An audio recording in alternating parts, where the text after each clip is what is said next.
Welcome to Twists of Life, where every story has an unexpected turn. Stories of joy and sorrow, hope and redemption, just like the life we all live. Make yourself comfortable. It's time to begin.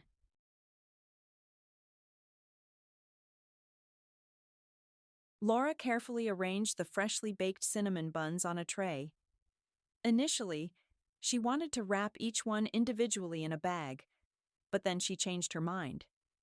They would be snapped up quickly anyway, and in a bag, they would lose their appealing fluffiness. Better to let them lie beautifully, enticing customers. "Oh, X5 brought her buns," a sarcastic voice reached her from behind, and Laura involuntarily flinched at the suddenness. "Goodness, Brenda, why do you sneak up like that, as if you deliberately want to scare me?" Her colleague, Brenda, snorted. "How else? What if you're up to something fishy? Then I'll have evidence. I can use it when the time comes." Laura frowned angrily. "You're such an idiot, Brenda." Brenda patted her on the shoulder. "Oh, come on, I was just joking. Just blurted it out. And I wasn't sneaking up. I always walk silently. As if you don't know." Laura remained silent. She knew Brenda inside out. You could expect any dirty trick from that woman. Laura had noticed more than once how she shortchanged customers. Sometimes underweighting products, sometimes not giving the correct change, and sometimes she would forget to put something in the bag. Brenda was cunning. She could sense who could be swindled and who was better not to mess with. She had a sharp nose for such things. Of course, Laura never told anyone what she saw, not even the shop owner. She detested snitching, but Brenda loved to snitch. Because of her, a young salesgirl was fired 6 months ago. Brenda framed the girl and spun nasty tales about her to the owner. Therefore, Laura had no doubt. If Brenda found anything compromising on Laura, she would certainly use it. But there was nothing Laura could be accused of. She was honest. She didn't sneak products into her pockets. She always played fair with customers. And she enjoyed the favor of the owner, Mr. Harrison. As soon as she came to work for him, he immediately treated her with warmth. Laura felt that he had almost paternal feelings for her. He treated her like his own daughter. That's why he allowed her to sell her own buns so she could earn extra money. It was because of this that Brenda apparently harbored resentment and looked for a reason to blacken her name. However, baseless accusations wouldn't work, as Mr. Harrison trusted Laura too much to believe someone else's word. This required irrefutable proof. "You're quiet today. I've asked you a couple of times already. You're not answering," Brenda said. "What? Did you ask something?" Laura came to.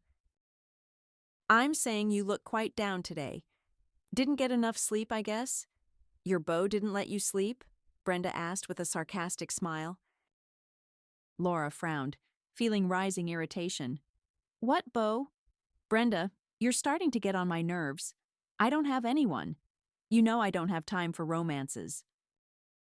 Brenda wouldn't let up. She adjusted her hair, looked in a small mirror, touched up her lipstick, snapped the mirror shut. She continued to press. "And it's a great pity you don't have a man. How many years have you been alone after the divorce? 5 years have passed, right?" "6 years have passed," Laura answered dully. "How can you go 6 years without a man, Laura? You should have gone through an army of them by now, and you're withering away in solitude. If only you had a husband. Look at me. I had a passionate night with my husband today. I'm glowing. And look at yourself. Like a ghost. Dark circles under your eyes down to your knees. If you hadn't slept because of a man, you'd look different.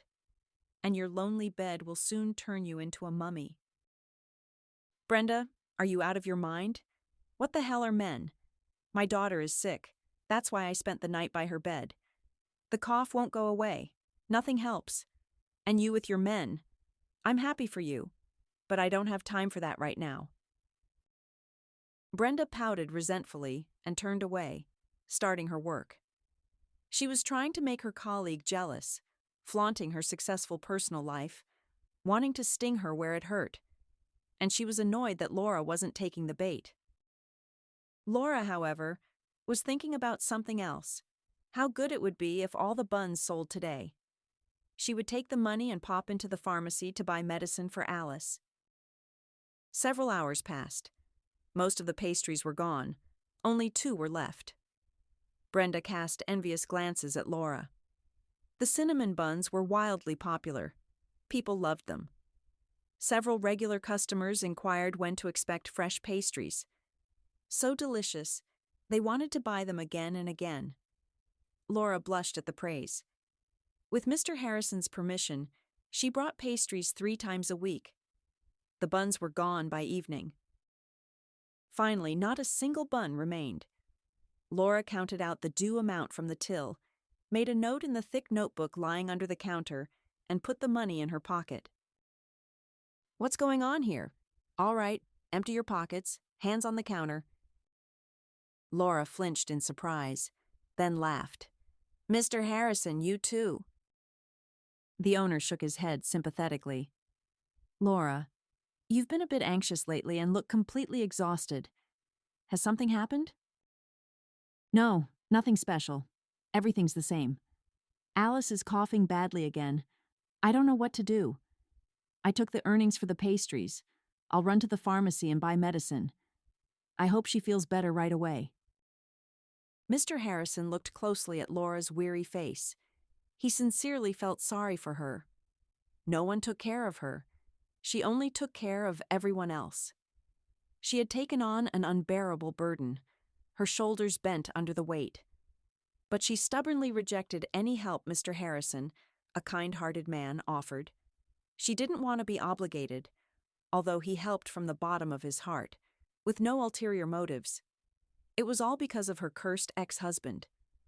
While she was at home with the child, he instilled in her that she owed him everything.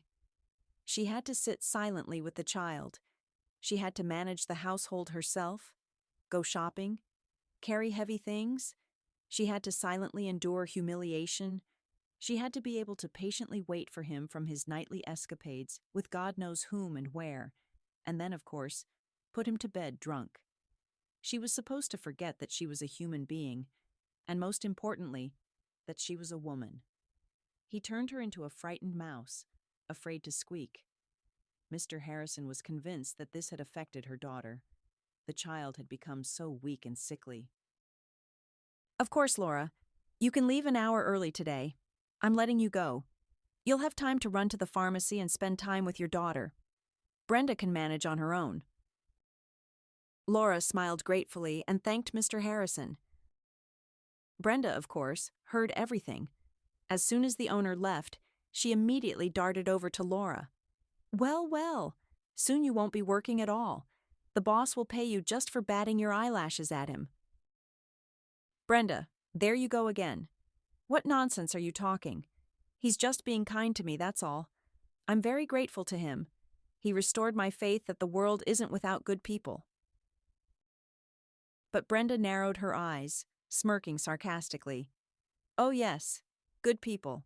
Only behind that kindness lies a completely different intention. He's clearly counting on something more than just your gratitude. Hasn't he offered to be paid back yet? It's only a matter of time. Hints will start soon. You'll see. I've been through this 100 times. I've seen hundreds of similar stories.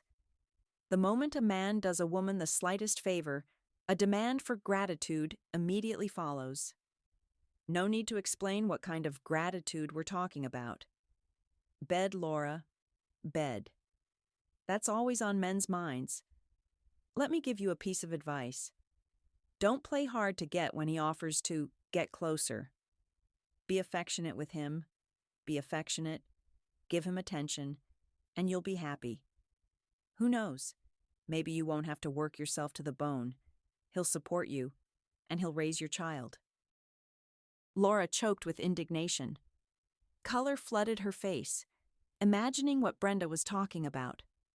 Laura glanced around fearfully, afraid they would be overheard, and whispered, What are you saying, Brenda? You've completely lost your mind. Mr. Harrison would never do such a thing. He's married, and he's like a father to me.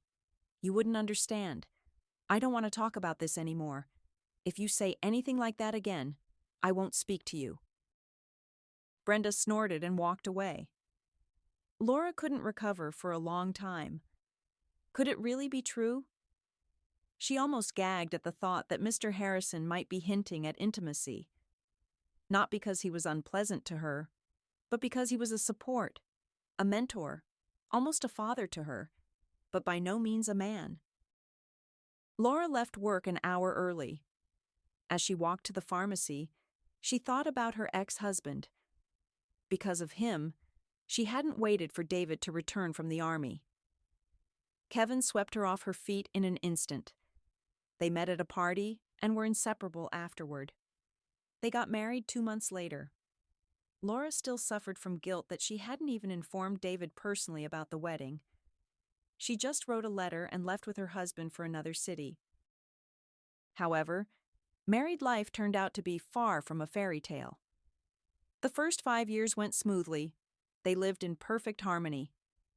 After she became pregnant, which happened 5 years later, Kevin changed. It was as if his pregnant wife disgusted him. He constantly mocked her, stopped touching her, didn't support her.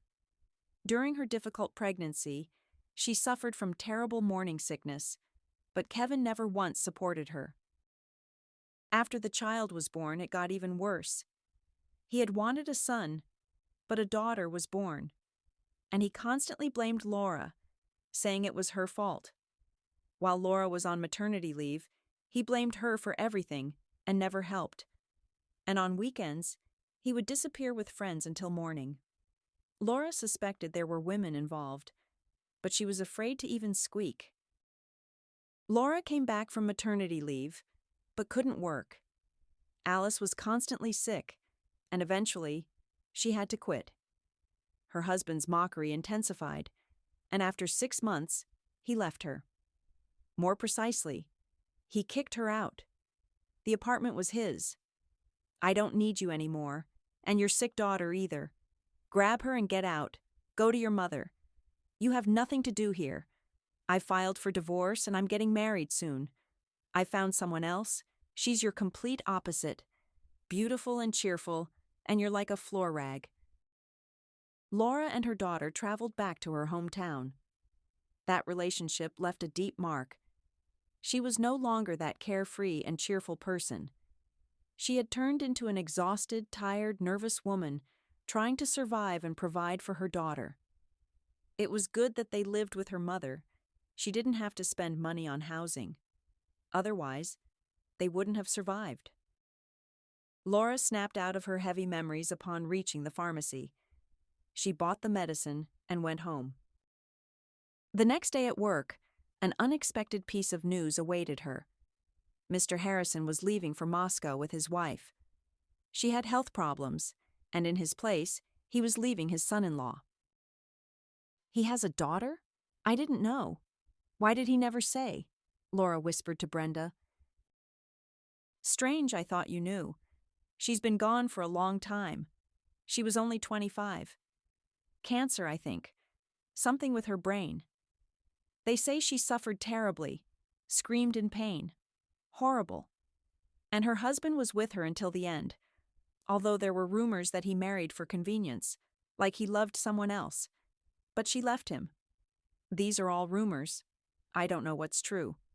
However, after his daughter's death, Mr. Harrison maintained good relations with his son-in-law, and now he will manage the shop. It's interesting to see what kind of person he is and what to expect from him. Maybe he'll let me sell buns too?" And Brenda giggled maliciously. The next day, Mr. Harrison brought his son-in-law to introduce him to the business. When he approached the counter to introduce him to the staff, Laura felt the ground disappear from under her feet, as if she had been thrown up and suddenly dropped. She held her breath for a moment, and her heart pounded like crazy, ready to leap out of her chest. Standing before them was David. It was her former fiancé, the one she hadn't waited for, It was him in the flesh. Strange, but he had barely changed. Laura, however, was different. He didn't even recognize her. When he looked at her, his gaze was completely indifferent. He smiled politely, making it clear that he would be easy to work with if they followed the rules and didn't get cheeky. But his gaze didn't linger on Laura at all. Mr. Harrison stepped aside with David, explaining the intricacies, and Laura worked on pins and needles all day, flinching at every sound of his voice, as if expecting trouble from a customer or her colleague. Mr. Harrison and David left. Laura felt very uneasy and very awkward. Now she would have to face him every day. What if he did recognize her after all? Or conversely, he wouldn't recognize her and would interact formally, like with the other employees. Laura couldn't decide what was worse. But the situation resolved itself that same evening. Her colleague left earlier, and Laura stayed late, waiting for the security guard. He was late today. It was time to close the shop. Laura had already taken the keys when she heard the door slam shut. "The shop is closed," Laura called out and came out from behind the counter. And froze, not knowing what to do. David stood before her. He was looking at her intently, and it was impossible to understand anything from his gaze, what was in his heart. But then he spoke. "Hello, Laura. Hello again." "You recognized me? I thought I had changed beyond recognition." David shook his head. "No, that's not true." They fell silent. Laura didn't know what to say. Then she realized it was now or never. "David, forgive me. Forgive me for acting so meanly back then. Know that I have paid for it in full and will continue to pay for the rest of my days. You know, we were too young, and I understood that over time. At first, I was angry, even hated you. But over time, I realized that I demanded too much from you. I think that pushed you away. I just needed to love you, and I only demanded. You simply met someone who loved you, who demanded nothing, but only gave. I was the one who made the mistake." Laura lowered her eyes. "He was a monster. He broke me. I thought I deserved it. I shouldn't have treated you like that. I got what I deserved," she whispered. David wanted to say something, but didn't have time. Laura's mobile phone rang. She picked up. It was her mother calling. "Yes, I'm coming. I'll be there soon." Laura burst into tears. "What happened?" David grabbed Laura by the shoulders. "Alice, she's choking. I need to get home right away." David quickly locked the shop. He drove Laura home in his car. Alice had such a severe coughing fit that she started choking. She couldn't breathe. David took Alice and Laura to the hospital. He went inside himself and seemed to start giving orders to someone. Everything happened so quickly that Alice received help quickly. The danger passed. When the doctor came out and said that the girl would be kept under observation for a day, but there was nothing to worry about, Laura cried again. David held her close and said, "Everything will be all right." Alice had a severe allergic reaction. She had been treated for a common cough, but it turned out it wasn't just a cough, but an allergy. David helped Laura. A few days later, he brought a doctor from another city. He examined Alice and prescribed the necessary tests. David paid for all the expenses. He sent the results to the doctor, who prescribed treatment. And for the first time in several years, Alice was no longer tormented by coughing. The treatment was long and expensive. Perhaps she would have to take medication all her life, although the doctor said there was a chance Alice would outgrow it. That option was possible. But the main thing was that the reason for her frequent illnesses had been found. Laura was happy. Alice had changed a lot.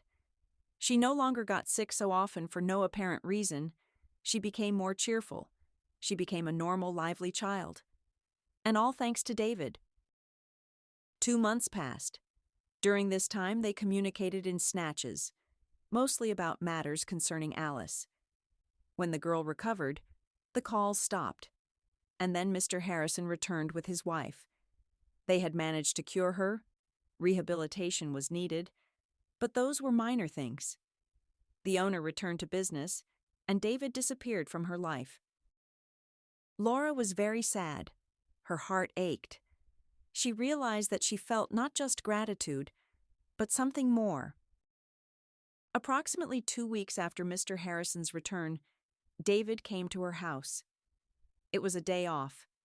He appeared with a bouquet of flowers, a large box of chocolates, and a whole bag of sweets for Alice. The girl grabbed the bag and ran into the room. Laura's mother tactfully withdrew to the living room, leaving them in the kitchen. And David confessed that he could no longer hide his feelings. He still loved Laura and had never stopped loving her. He had married Mr. Harrison's daughter because he wanted to forget Laura. But it hadn't worked. And now his feelings had flared up with renewed force and simply wouldn't leave him alone. He realized that if he didn't tell Laura everything, he would never forgive himself. "I love you even more than when we were young. I don't want to hide my feelings anymore." Laura simply hugged David without saying a word. 6 months passed. David and Laura got married, and David took his wife and daughter to live with him. Laura no longer worked at the shop, and didn't work at all. David was a well-off man and didn't want his wife to overwork herself. Laura took care of the house, herself, her daughter, and her husband. Mr. Harrison was happy. He considered Laura his daughter and David his son. They were on excellent terms with him. Laura was transformed. She no longer considered herself unattractive. She wasn't exhausted and tired. She blossomed. David's love brought her back to life, and she was happy that everything had turned out this way. Perhaps to find true happiness, they first had to make mistakes. Only after that could they understand the true value of love.